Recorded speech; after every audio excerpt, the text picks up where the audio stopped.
साथियों, concerning the arbitrary arrest एक महत्वपूर्ण जजमेंट है ऑनरेबल सुप्रीम कोर्ट का, जिसको हम डिस्कस करेंगे स्टेप बाय स्टेप। सबसे पहले आप जजमेंट का जो है नाम नोट कर लीजिए। जजमेंट का नाम है Arunesh versus state of Bihar. Judgement है 2 जुलाई 2014 का। पिटिशन नंबर है 9127/13। इस केस में कुछ महत्वपूर्ण बिंदु तय हुए जिसकी जानकारी आपको होना आवश्यक है ताकि गलत अरेस्ट से आप बच सके।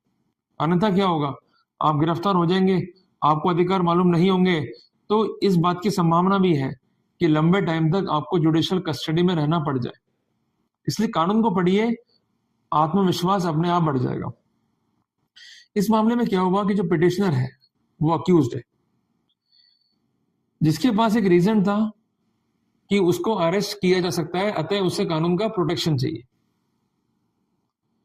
इसके ऊपर एफआईआर हो गई as per section 498 IPC. Apart from that the protocol of dowry prohibition act is also imposed. कहना यह था आरोपी का कि जो अधिकतम कारावास है धारा 498 है आईपीसी में, वो है 3 साल का, और धारा 4 डावरी प्रोहिबिशन एक्ट में जो अधिकतम कारावास है वो है 2 साल का। तो ऐसे स्थिति में मुझे 41A सीआरपीसी का लाभ मिलना चाहिए, जो कि नहीं दिया गया। एक बात ध्यान रखिएगा कि जो भी मामले पनिशेबल हैं अप टू 7 ईयर, वहां पर 41A सीआरपीसी का लाभ मिलना चाहिए आरोपी को। अगर लाभ नहीं दे रहा है कंसर्न आयोग इस कॉन्टेक्स्ट में, तो उसको स्पेशल रीजन जो है लिखने होंगे।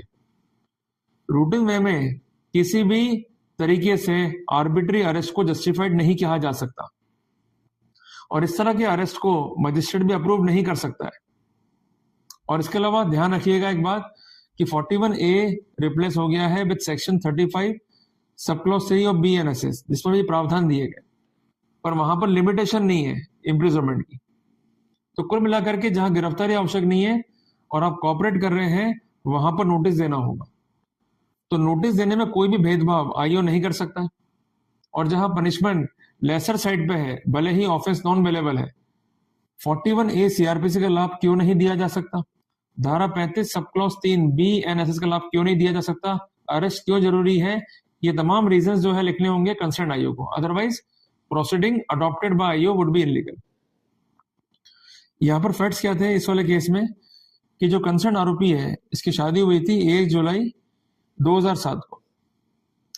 वाइफ का एलिगेशन ये था कि मेरा पति मेरे साथ जो है क्रूरता करता है, 8 लाख रुपए नगद डिमांड करता है, मारुति कार की डिमांड करता है, एसी की डिमांड करता है, टेलीविजन की डिमांड करता है। जब ये डिमांड फुलफिल नहीं हुई तो मुझे धक्के मार के घर से बाहर निकाल दिया गया। I was shunted out from the matrimonial house. इसको भी जो है आप नोट डाउन कर लीजिए। साथियों, जब मामला गया सेशंस कोर्ट में तो बेल नहीं मिली आरोपी को, मामला गया हाई कोर्ट में तो बेल नहीं मिली आरोपी को, मामला अल्टीमेट गया before honourable supreme court for adjudication. Court ने अपने फैसले में ऑब्जर्व किया कि there is increase in matrimonial dispute. जो ऑब्जेक्ट था 498A आईपीसी का, वो सिर्फ इतना सा था कि जो गलत रूप से हैरेसमेंट होता है विवाहित महिलाओं का, उसको रोका जा सके। पर अभी इन दिनों में देखा गया है कि चूंकि ऑफेंस 498 आईपीसी कॉग्निजेबल है, नॉन अवेलेबल है, तो ये सिंपल वे बन चुका है हैरेसमेंट का हस्बैंड के लिए और उनके कंसर्न रिलेटिव्स के लिए, क्योंकि उनको हर समय वह सताता रहता है कि हमको जो है गिरफ्तार कर लिया जाएगा। ऐसा भी देखा गया है कई केसेस में कि बेड रिटर्न जो है ग्रैंडमदर है, ग्रैंडफादर है या सिस्टर्स हैं जो कि रिसाइड करती हैं अब्रॉड, उनको भी जो है गिरफ्तार करने के लिए थ्रेट होता है या उनको भी जो है गिरफ्तार कर लिया जाता है। और इसकी पुष्टि एनसीआरबी के डाटा से होती है, जिसका पूरा नाम है national crime record bureau.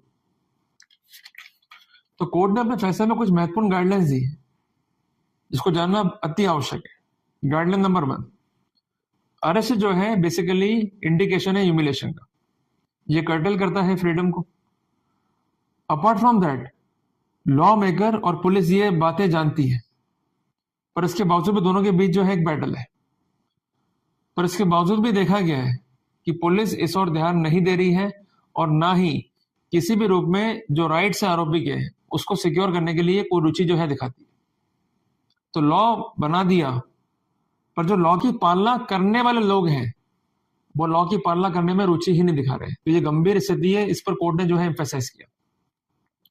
Court ने कहा कि there is a need for caution in exercise of power of arrest, कि आप जो अरेस्ट की पावर है उसको रूटीन में एक्सरसाइज नहीं करें। जब भी पावर एक्सरसाइज करें, यहां पर एक नीड है प्रॉपर कॉशन की। तो कॉशन क्या है कि जो भी लीगल कंप्लाइंसेस है, लीगल प्रोटोकॉल्स हैं, उसको ड्यूली जो है फॉलो करना है। तीसरी बात यह है कि जो पावर ऑफ अरेस्ट है, it is also seen that it is one of the lucrative source of police corruption. कई बार होता भी तो है कि पुलिस जो है आपको सम्मन कर लेती है और कहती भी गिरफ्तार कर लेंगे, तो आप ब्राइब जो है उनको ऑफर करते हैं, या हम आपको कंपेल करते हैं भाई ब्राइब जो है दीजिए। एक बात ध्यान रखिएगा कि अगर वो कंपेल कर रहे हैं आपको ब्राइब के लिए, तो आप जा सकते हैं एंटी करप्शन ब्यूरो के पास में, रिपोर्ट लिख के दीजिए। और जो ये भ्रष्ट लोग हैं जो सिर्फ और सिर्फ आपको तंग कर रहे हैं, परेशान कर रहे हैं, उनको ट्रैप कराइए, जिसके लिए आपको धारा 7 पीसीएट पर जो है जोर देना है और सिंपल बात लिखनी है रिपोर्ट में कि ये कंप्लेंट जो है पेंडिंग है, मुझे जो है थाने बुलाया जा रहा है, पैसे जो है मांगे जा रहे हैं और अल्टीमेटली मुझे कंपेल किया जा रहा है टू गिव द ब्राइब, जिसको देने के लिए बाउंड नहीं हूं और ना ही ब्राइब जो है मैं देना चाहता हूं। तो तुरंत जो है इस पर कार्रवाई होगी। कई बार इस बात की पॉसिबिलिटी भी है कि इशारों से जो है पैसे मांगे जा रहे हैं, तो इस बात को मेंशन कर सकते हैं, या किसी के थ्रू मांगे जा रहे हैं, इस बात को भी जो है मेंशन कर सकते हैं, ताकि समुचित प्रोसिक्यूशन ऐसे भ्रष्ट लोगों पे हो सके। कोर्ट ने यह भी एम्फेसाइज करा कि there is a need to maintain a balance between individual liberty and social norms. जब भी अरेस्ट का पावर जो है एक्सरसाइज किया जाएगा, ये भी कोर्ट ने स्पेसिफाई करा, the police officer making arrest is required to specify the reason. अगर रीजंस नहीं है तो अरेस्ट अपने आप में इलीगल होगा। अब ये वाला प्रोटोकॉल जो है इनबिल्ट हो गया है धारा 35 sub clause 1 sub clause B में। आप देखिएगा उसमें लिखा हुआ है कि जब भी अरेस्ट करेंगे रीजंस रिकॉर्ड करने होंगे रिगार्डिंग जस्टिफिकेशन फॉर अरेस्ट। इसके अलावा कोर्ट ने यह भी स्पष्ट किया कि no arrest should be made only because the offense is non-bailable and cognizable. The existence of power of arrest is one thing and its exercise require proper caution. और ये पावर जो है एक्सरसाइज नहीं करनी चाहिए रूटीन मैनर में, और यही प्रिंसिपल जो है रिपीट करा पुनः ऑनरेबल सुप्रीम कोर्ट ने एक महत्वपूर्ण जजमेंट में, जिसका नाम है सिद्धार्थ बनाम state of UP. And apart from that court ने कुछ महत्वपूर्ण गाइडलाइंस जो है पारित करी है, उसको भी जो है आप नोट डाउन कर लीजिए कि जब भी किसी व्यक्ति को अरेस्ट किया जाएगा विदाउट वारंट, तो उसका संवैधानिक अधिकार है to be produce before magistrate without delay, और किसी भी सर्कमस्टेंसेस में ये टाइम 24 आवर्स को एक्सीड नहीं करना चाहिए। पर इसमें क्या एग्जम्पशंस मिलेंगे, the time required for the journey, कि जर्नी में जो टाइम लगा उसको माफ कर दिया जाएगा, अन्यथा 24 घंटे के भीतर भीतर तो उसको पेश करना ही करना है बिफोर मजिस्ट्रेट। अगर ऐसा नहीं कर रहे हैं पुलिस वाले, it will be a wrongful detention, उनके विरुद्ध भी कार्रवाई के आधार बन जाएगा। दूसरी बात यह है कि मजिस्ट्रेट फर्दर डिटेंशन को ऑथराइज कर सकता है, पर उसके लिए धारा 167 सीआरपीसी में उसको पावर एक्सरसाइज करनी होगी। पर अगर अक्यूज को पेश ही नहीं किया गया, तो ऐसे सिनेरियो में जो पुलिस वाले हैं उनकी भी जिम्मेदारी बन जाएगी। अगर पेश कर दिया, फर्दर इन्वेस्टिगेशन करना है, रिक्वायरमेंट है, तो ऐसे सिनेरियो में डिटेंशन को मजिस्ट्रेट ऑथराइज कर सकता है as per the protocol of section 167 ऑफ सीआरपीसी। सबसे इंपॉर्टेंट बात यह है कि जब भी डिटेंशन ऑथराइज करेगा मजिस्ट्रेट, तो वो ये भी सेटिस्फाई करेगा कि अरेस्ट लीगल है अथवा नहीं, जो लीगल कंप्लाइंसेस हैं उसको फुलफिल किया गया है अथवा नहीं। इसके अलावा 41A सीआरपीसी में जो नया इंसर्ट हुआ है, इसका बेसिस क्या है, to avoid the unwarranted harassment of arrest और थ्रेट ऑफ अरेस्ट। तो एक बात ध्यान रखना होगा कि जब कानूनी प्रावधान है जो प्रोवाइड कर रहा है protection from the unwarranted arrest, तो ऐसे सिनेरियो में इसकी अक्षरशः पालना सुनिश्चित होनी चाहिए। कोर्ट ने स्पेसिफिक किया कि मैकेनिकल रिपोर्टिंग नहीं होना चाहिए डायरी में कि अरेस्ट करना आवश्यक था इसलिए अरेस्ट कर लिया, और इस तरह की रिपोर्टिंग को डिसकंटिन्यू करे पुलिस। और कोर्ट की भी ड्यूटी है कि जैसे ही ये स्थिति कोर्ट के संज्ञान में आती है, तो इस तरह की रिपोर्टिंग को कोर्ट भी डिस्करेज करे। पुलिस जो है अरेस्ट नहीं कर सकती किसी व्यक्ति को इन द मैकेनिकल वे, और मजिस्ट्रेट भी इस तरह के डिटेंशन को ऑथराइज नहीं कर सकता इन द रूटीन वे। अगर ये डायरेक्शन पर कंप्लाइंसेस नहीं होती है, तो ऐसी स्थिति में पुलिस की जिम्मेदारी होगी और पुलिस पर जो है कार्रवाई होगी एज पर डिपार्टमेंटल रूल्स। और इसके अलावा अगर मजिस्ट्रेट भी इस तरह के डिटेंशन को ऑथराइज करता है without recording the proper reason, तो मजिस्ट्रेट पर भी जो है कानूनी कार्रवाई होगी, जिसके लिए उस पर डिपार्टमेंटल एक्शन जो है इनिशिएट हो सकता है बाय द कंसर्न हाईकोर्ट।